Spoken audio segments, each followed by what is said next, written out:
Hello and hell yeah! I'm so excited to finally, guys, give you a tour of Mt.Bello ZOO. We are finished with this zoo. It's unbelievable what a journey that was. I mean, I worked on this zoo since the South American DLC was released, I think. Yeah, so it's been several months, and oh boy. But first, let me get this. Let me take this opportunity to thank everyone who watched and support me during this journey. Thank you for all your subs, comments, likes, whatever. I'm glad we can finally review this thing as a whole, and of course, I will show you a quick tour with little cinematics for each section. So you know what, let me roll you what I have created. Yeah, a little map of my zoo where the points will show you the path that we will take for this tour. Oh, and it's going to be epic, but this is something that you can do by yourself, of course, because Mt.Bello ZOO will be on the workshop. The link is in the description, and I can hear you clicking right away on it. Feel free to explore this one. Feel free to send me any feedback. We can even, I don't know, maybe do one more episode where I just, gather all the feedback I get from you and implement, fix things. Because I mean, it's a big zoo and I made tons of mistakes during the development, but I learned a lot because if you look at the first episode, I mean, in the videos itself, I think I was getting better with each one. Hopefully you can tell as well. But you know what, without further ado, please a drum roll. Let's go. We start with the entrance A, and why A, you ask? Well, just look at the shape of the building, and I think it's pretty obvious what this is about. But to really start and get to our zoo, you can use two ways. One is the entrance A, and the only way how you can get here is to use our train station. Yeah, because this zoo is pretty much on the top of the mountain. There is no parking lot nearby. You have to leave your car or whatever means of transportation you've used. You have to leave that at the foot of the mountain, and you can use this nice train to get up here, and you will continue to the entrance A, which is this excellent structure. And what I like the most about it is that you can view through it, and if the sun is positioned correctly, you can see the welcome sign very well. So let me just quickly show you around. So here are some prices. We do have some family packets for you, so you could use that. And yeah, I think it's pretty majestic, and I really do like this build, this particular entrance. It has a gift shop to the left. It has a coffee shop to the right. Of course, we do have a custom map here, and yeah, I think this entrance is pretty good.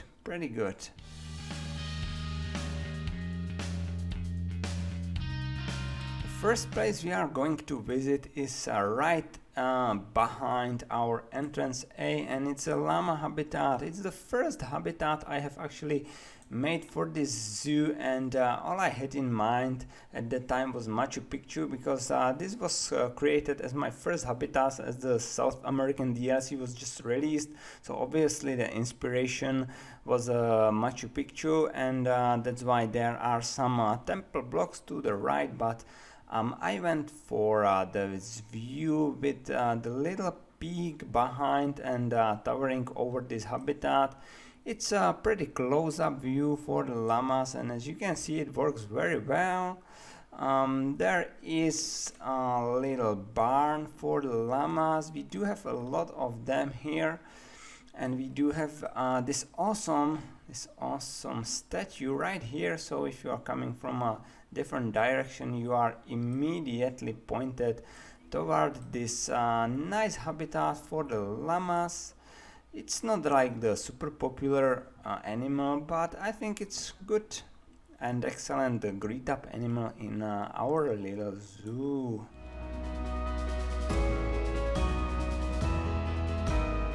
Second habitat we're going to visit is right next to the llamas. It was the second one I have built for this zoo, and this one is meant to be for the giant anteater. Why I'm showing it from the Baird zoo is there are actually two parts of it. I call it two-side habitat, and we do have one just playing right here, although he's behind the rocks for this view, which is the more of a dark side of the habitat, as I call it, maybe the night side. This is meant to have a lot of foliage in, so that the anteaters can hang out here when the sun is pretty hot. They can hide inside their little cave they have there going, and just do their whereabouts, because mostly in the day they are usually sleeping, but when the evening or the morning is coming, they can go to the other side of the habitat, this one, which lacks a lot of foliage. Mostly there are the termite mounds for the feeding, some river and stuff, and lots of sun. So this is the sunny side of the habitat, and I think it works very well together. The anteaters are really using it that way, that they hang out here, hang out there. So I really do like this habitat. In the later episode I have added a little food truck from the workshop and a little seating area right here. I think that works well with this habitat, and the way you can get here is from using this main path from the entrance, and we will actually continue this way. And before we even go there, I'm going to show you this little corner that's hidden right behind this Tortoise House, and it's a flower garden dedicated to bees. So we have a lot of flowers here, little bee houses. So I think this is very nice little cozy corner that, I mean, in-game mechanics wise it doesn't do anything, but it's a little nice area that might be completely hidden, and if I'm not showing you it, you could easily miss it.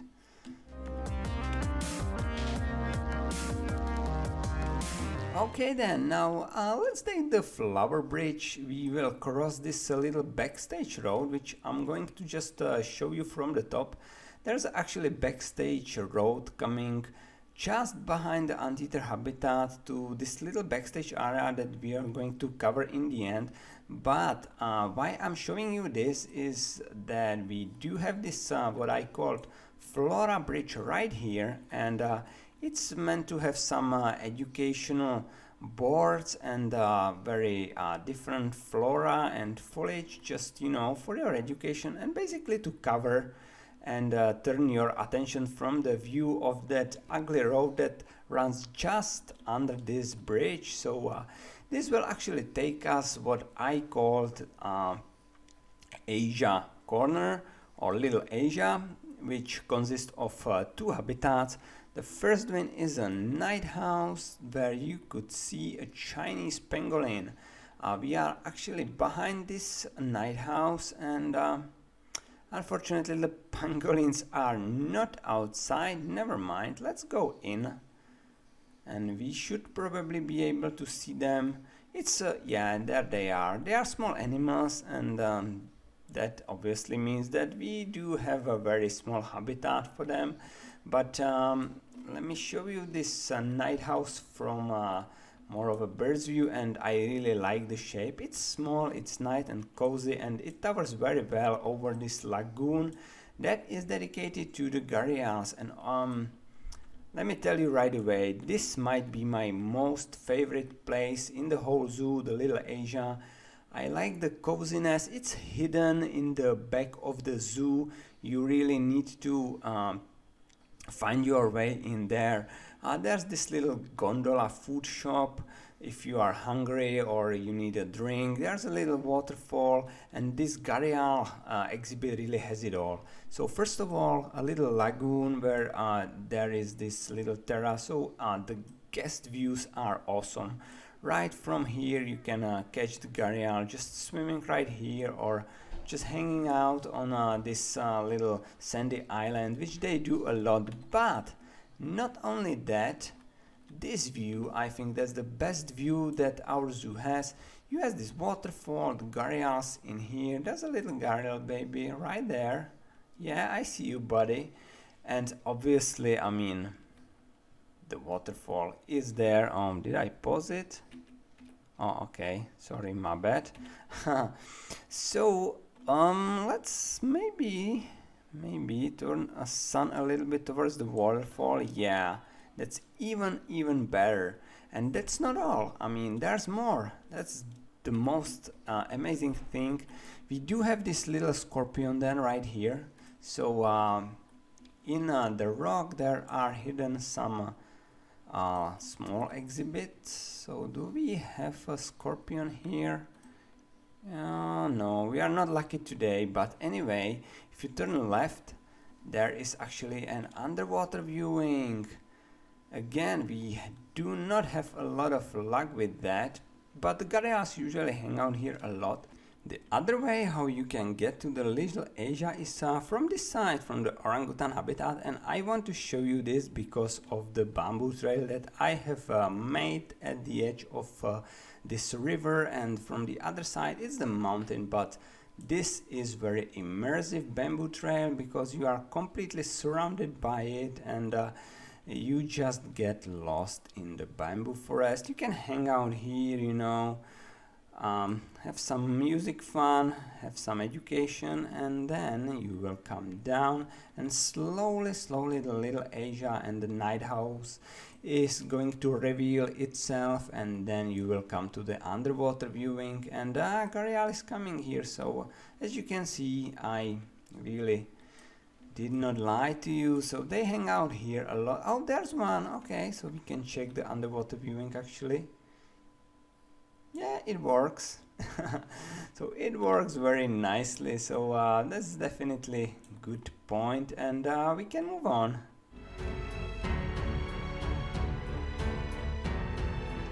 Now obviously we go for the waterfall area, which is the dominant of the whole zoo, and it can be seen basically from anywhere, and I think I've showed you just the best view of the waterfall that we can get. There's not much sun going into this area, unfortunately, because the sun loops around this mountain. So usually if it's not a very early morning, we are getting shadowed by the big mountain, but we still do have some good nice sun shades, sun shafts in the waterfall in the morning. This area is dedicated to jaguar. It might be maybe the second most favorite part of the zoo. There are really some nice views into the habitat. So let me check the bridge first, because that's part of the dome, and the jaguars have this way to go inside the dome and to the outside habitat. There is this little broken down plane in here, and the jacks usually hang out there, but we do have one right here pooping for us. Yay! What did I expect it, right? So hopefully we can get some action, maybe some more, because they do have some climbing structures right here, so they can traverse the water, and you can get some very nice views from the bridge. Maybe you will get a little bit wet because you know, all that waterfall just behind it. So that might be even maybe most popular episode out of all my Mt.Bello Zoo episode, the one with the jaguar, because I think I really nailed the cinematics in that one. So if you haven't seen, I highly recommend to check that one out. We do have some attraction here. It's Ferrata, so you can register here and proceed. So we do have some green line just for the kids, and you know, it's pretty calm and just a way how you can relax a little bit. If you are more into climbing, you can get the red one, and this one is pretty tough. So you will climb yourself here at this little valley. You will have to traverse it and then all the way up at the top of the waterfall, and that's really for the experienced climbers. This is obviously in-game non-functional, but still it adds some flavor to our zoo. I do like the jaguar's habitat a lot, so we get a lot of action. Oh, we just miss it, but you saw the little cinematic, so you know the jaguars use this overpass a lot. And where is he? Did he just went? Nope, for the cave.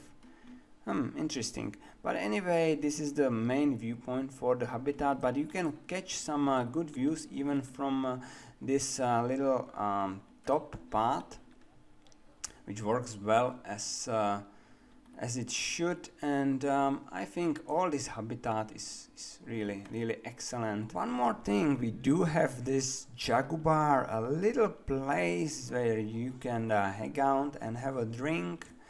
Either the regular Picchu juice or fully decorated bar with a lot of stuff which is non-functional but looks cool. So piña colada.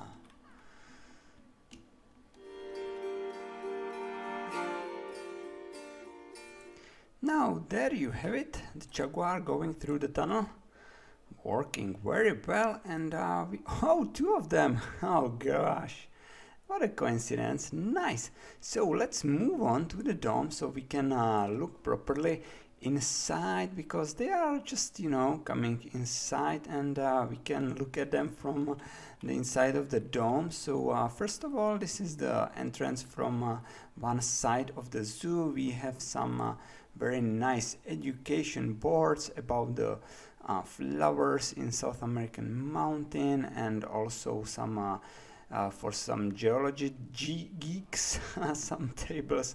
And this is the inside. Yeah, I've been saying inside quite a lot. Okay, let's look at the jaguars area right here. So they have some sleeping area and feeding as well, so they come here a lot. We can move on a little bit. There are some education boards obviously, and here's an area inside for the Capucin monkeys, so they have some climbing structures. We will observe the Capucin monkeys later on, but now let me quickly peek for the tapirs. Okay, there's a tapir, and we go for the other part of the dome, which is dedicated to the Australia. We do have some education center that is under construction.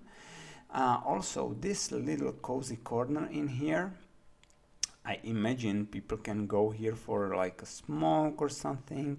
And then there's a koala walk, so we go for the koala walk here.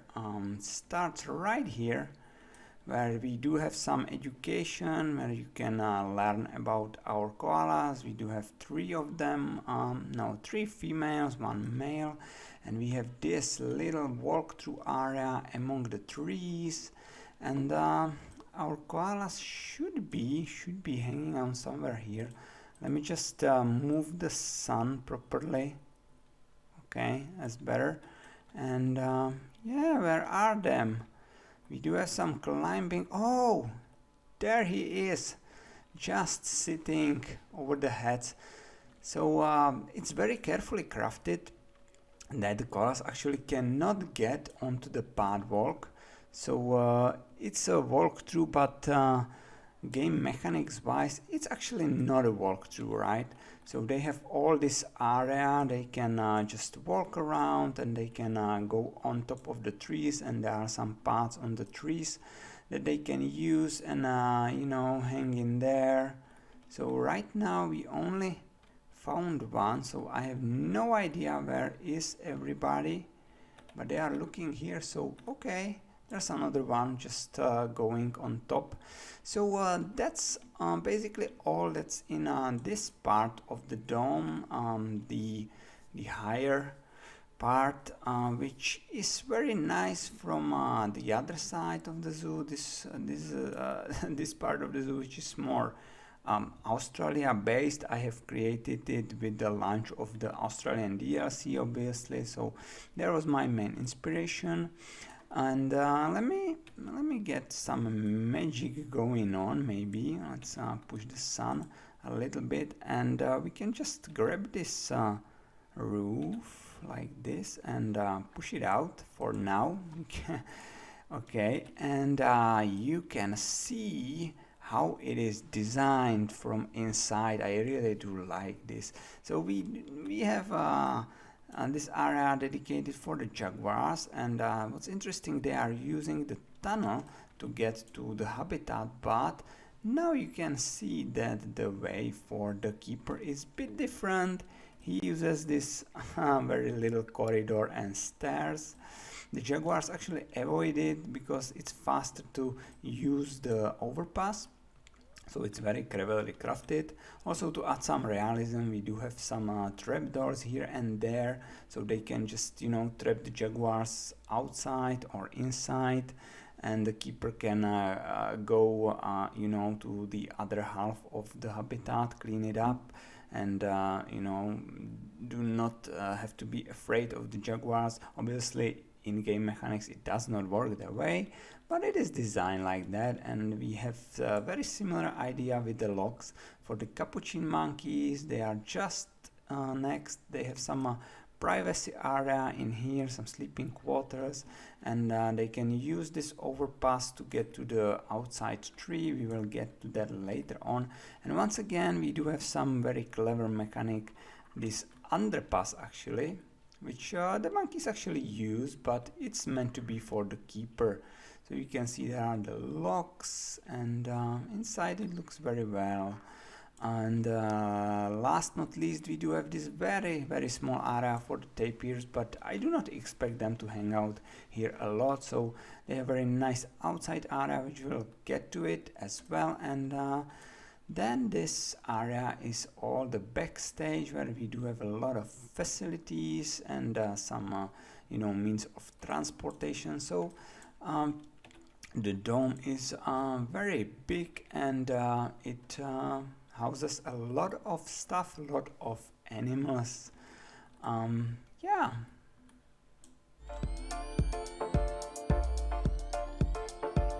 Cassowary Corner, very interesting area, which is in the back of the zoo, really in the corner, and not many guests venture here, and maybe that's why I like it a lot. It's dedicated to the cassowaries, it's behind the dome, and view is pretty nice. There are 2 cassowaries inside. I think we even have some juveniles, but it's very lush. A lot of trees, lot of bushes, and the cassowaries just roaming the area. Do we have?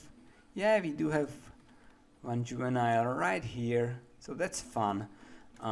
Once again, you can play with the sun a little bit, so maybe we can yeah, this one. See, we can make the sun just to shine through all those trees to the little shelter for the cassowaries, and get some nice views. If you are here in the proper time, you can get some very nice views into this habitat, which, I mean, it's not spectacular or anything, but maybe that's why I like it a lot, because it's really hidden gem of our little zoo. And yeah, check that one out.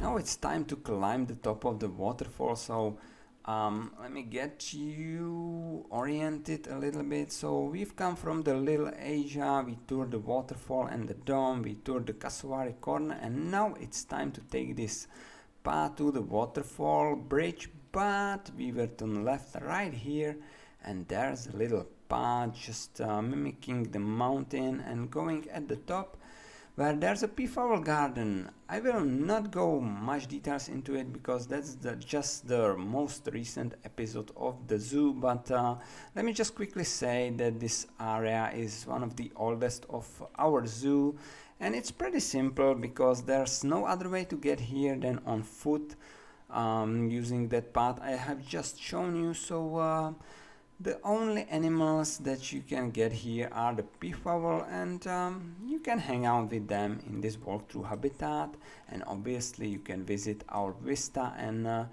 get some very interesting view from the top on our little zoo. And yeah, definitely I would visit this one.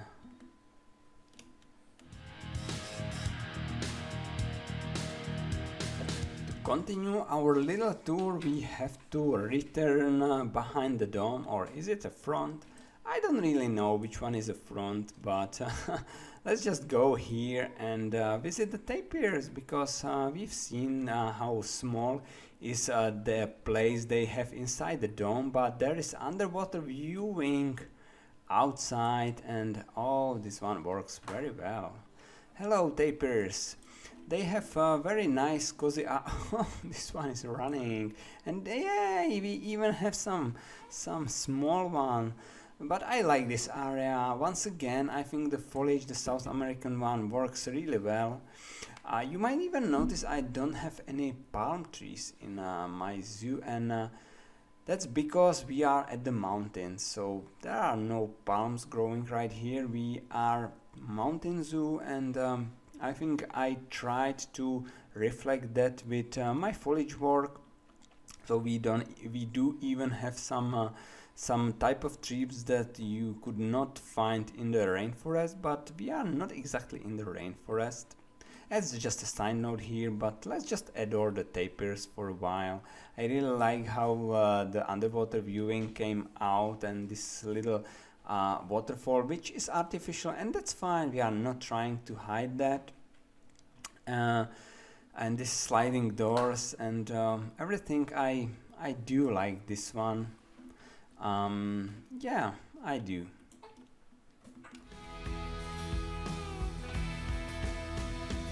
Our next stop is not any animal but South American Bistro. It's the main hub where you can get some refreshment in our zoo, and I tried to go for the South American architecture as much as I can. We do have this very nice terrace from where you can catch some nice views of the surrounding mountains. Unfortunately, the guests don't go here very much, but you can get some flavored food.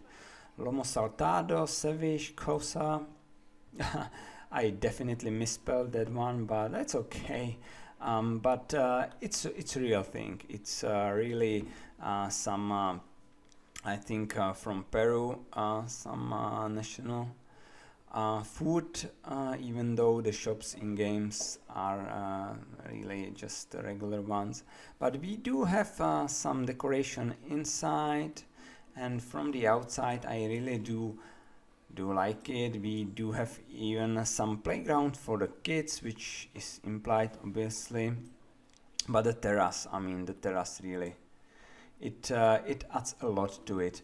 And yeah, I will even show you in this part the Sundial. We have had a very special episode where I built this in real time, and what's the best about this Sundial is that it actually works. So let me show you. It's 11 o'clock, but we can turn it into 2 p.m. maybe. Okay, it works. It works for 4 p.m. It works for 9 a.m. As you can see, you can get this to the workshop, and if you position it towards the sun at exactly noon, it should work. So that's nice piece of art in our zoo. It's a modern sundial. We do have this little stage, so if there is any concert or any education going on in our zoo for any performances, then this is the proper place for it. And we are slowly reaching our apes.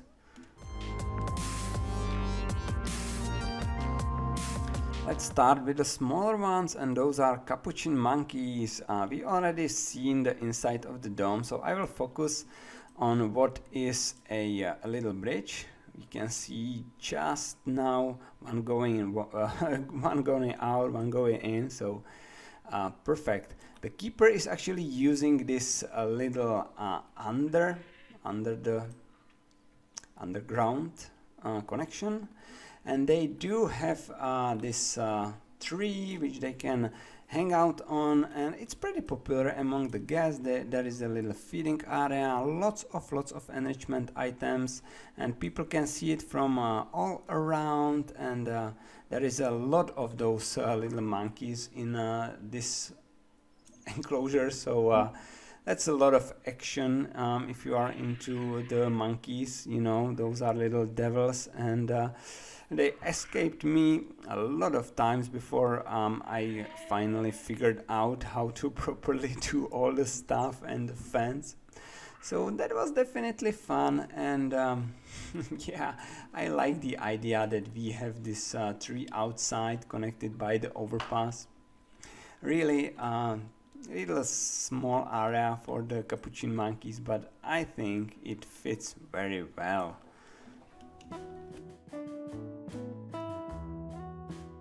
Now the big apes, and obviously I had to show you. Oh, he's just pooping there. And it falls down. Hopefully no guests are around. That's funny. So I had to show you this. The apes, the orangutans, do have a lot of fun in this one, and I think this is the most iconic build of this zoo. It's what actually started my channel going a little bit, because I've made a second place in one of the Delay Designers Discord competition with this one, and it's very unique because it has a lot of parts, and obviously the most amazing of it is the outside climbing structure, which the orangutans actually use to climb from one side to the other, but they have much more than that. So there is a little cabin on top of this rock, which the guests can just go around and look from all of the sides. They use the climbing structure and the pillars. From the back side there is a little hidden beach with some enrichment items, so just another place where you can catch the orangutans hanging a lot. Let's see if this one is... Nope. He just... Oh yes, he do. So definitely you can catch a lot of action in these habitats, and that's not all. I mean, that's not all. There's a lot of climbing going on here, some food enrichment items, but that's not all. Inside we do have some more climbing structures and fun, and we do have a lot of luck. So this one is actually, yeah, playing with the box, and as a guest, if you venture inside, you can have this action. Really, I mean, this view is, well, let's just say I put a medium amount of thought into this one. This view is okay, I guess, but that's not all. They do have this little area which is not viewable by guests, so they can have some privacy, and that's what the competition was actually about, to have some little private area for the mother and child. So they do have this little private area inside. They even have some playground for the small orangutan. So I think this build is really something else, and yeah, I've put a lot of time into it. I really do like it, and I mean, if I'm just roaming around the zoo and I see one of the orangutans just climbing around on this climbing structure I always stop by and watch the orangutan. I think this view in particular is pretty amazing, so really liking this one. Okay, we have visited basically all what's left on the left side of the zoo near the waterfall, and we can slowly march back towards the newer side of the zoo. But let's not miss this one out, which is another, let's say, meetup animal kind of. It's a tortoise house, and they do have this area outside in which they really just running around, as you can see, playing football. Yeah. Inside it's very nice as well. There are some sprinkles and a lot of juveniles. But what I do like about this build a lot is this little open window at the roof, which adds a lot of lighting inside this building. So if you are inside, I think you can have some fun. Even it's maybe not that interesting animal, but still I think the structure itself offers some stuff for you. We do have this awesome statue from the workshop. I've already shown you the little bee sanctuary that is behind the house, and overall this build was one of the early builds in the zoo, but still I do like it, and the mosaic on this wall is what really separates it from the rest. Moving along, we are going towards the other entrance of the zoo and towards the area which is called Kangaroo Ruins. But first of all, we have this very nice protected tree from the workshop. It's very nice, and the Kangaroo Ruins offer more than just the kangaroos. But first of all, let's look at them because I think those are pretty nice animals. They are located in these temple ruins, and there is a building for them that basically just straightforward copies what was already done for the llamas. But not only that, we do have some education going on. So there are those education boards about the people who built the ruins. You can even look inside how they lived, you know, get some education about the past of this area. These are the kangaroos. Obviously we do have some nice pergolas, some nice viewing points, and even though kangaroos does not fit here all that well, it's still, I think I like this area a lot. And we do have even some backstage right here with some crop fields and stuff, which is accessible only by the staff and not the guests. This is very nice corner, so when you are looking at this zoo file, make sure you know you just walk in here to look around, because I think it's very nice. There are some more ruins in here continuing the theme, and we do have a dig site here, so some archaeology is going on as well.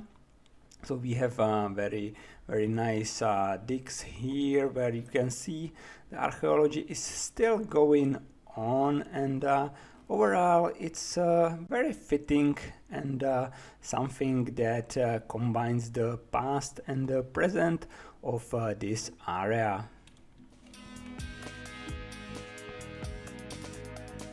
Positioning more towards the new entrance, we are here where we do have some Formosan birds, and they are being fed right now. Awesome. This is very nature. Oh, what's happened to him? Oh man, poor bear. Okay, yeah, you better hide it for us. So we have this big habitat for the Formosan black bears with some waterfalls to make it really nice and interesting, and we have two very nice viewing points for the guests. So I think those are cleverly done. So you can have some nice views of the bear from here, and I think from this side as well. You can even get some nice views of the waterfalls and those logs that are, you know, put carefully over the river, you know, and the bears are using them a lot. So one more thing maybe to talk about is this little round viewpoint, which is somewhat hidden, but you can do a left turn from the main path, and from this point you can get some very nice views into the bear habitat, and yeah, I think that works pretty well.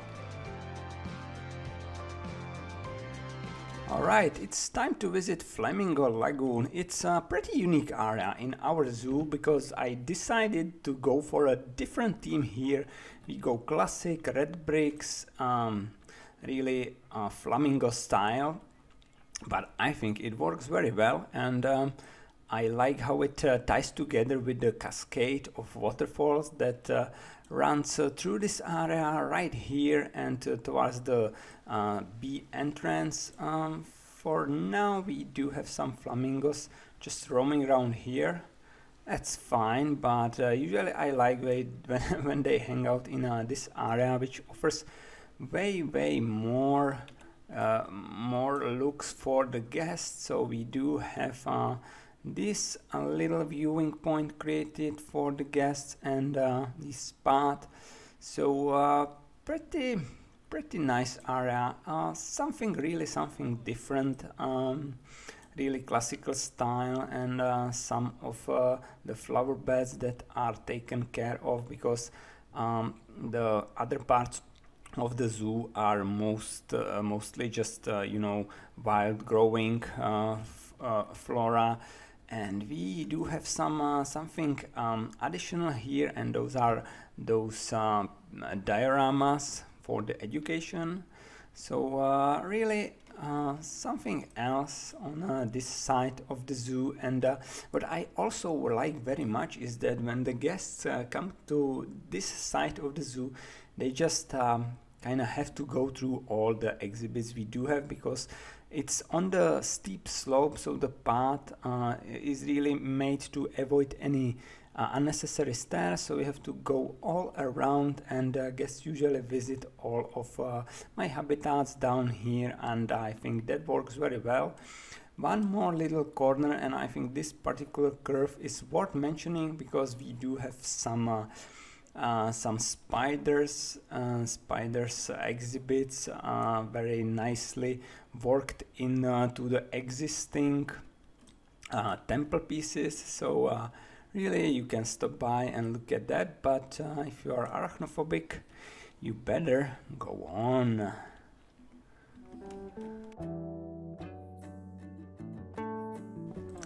Now the entrance B, and I really do like how this turned out. This is one of the later additions to our zoo, and you could pretty much see that for this side of the zoo I have loosened up a leash on the architectural style a little bit. I went classical for the Flamingo Lagoon. On the other side, this entrance is fully modern, and what I really wanted to make sure that is it's somewhat an extension of the hills and rocks right there, and I think I nailed this one. We do have some more animal. One habitat is below the entrance building. It's for the Komodo dragon, so you could see we have two of them. This habitat actually I didn't intend to have, but after all I somehow managed to snag one more animal in, and I think this entrance it's really spot on. Some welcome sign. Inside we do have some cafe and some gift shop, and yeah, let me show you from the other side. So maybe we will start with this area as a whole. So you could see there's the road coming from the down the hill where you can left your car parked, but you have to use one of the buses that will take you here. So we do have some round road for the buses where they will just drop you off, and you know, the drivers can go for the coffee in this particular building, which is made exactly for that, and then the guests will come to the entrance B, which is right here. Some ticket booths, prices, map, basically everything you need and you want to have at the entrance. But really from this side, this is worth the screenshot, right? Very nice. Last not least, we are still at the bottom of the zoo, and I want to show you that there is one more road coming right here, and this is not accessible by the guests because that is a backstage. Yes, we do have some proper backstage of the zoo, at least at least somewhat resembling what you can really find in the zoos. So we do have some warehouse here with some staff facilities, really some concrete and some logs, just, you know, the usual stuff, some means of transportation. Here it is administration building, which is somewhat weird in here, but it's okay because this is backstage, and I mean, it is meant to not be visible for the guests, so it's really just a shape of a cube, and you don't need to think about it twice.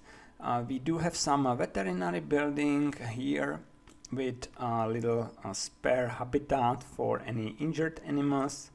Then we do have something to take care of the water. If you know, if it's raining a lot, you have some drainage system in part to capture some of the additional water in here, because you don't want to have your habitats flooded. And then it's this road which goes behind all of the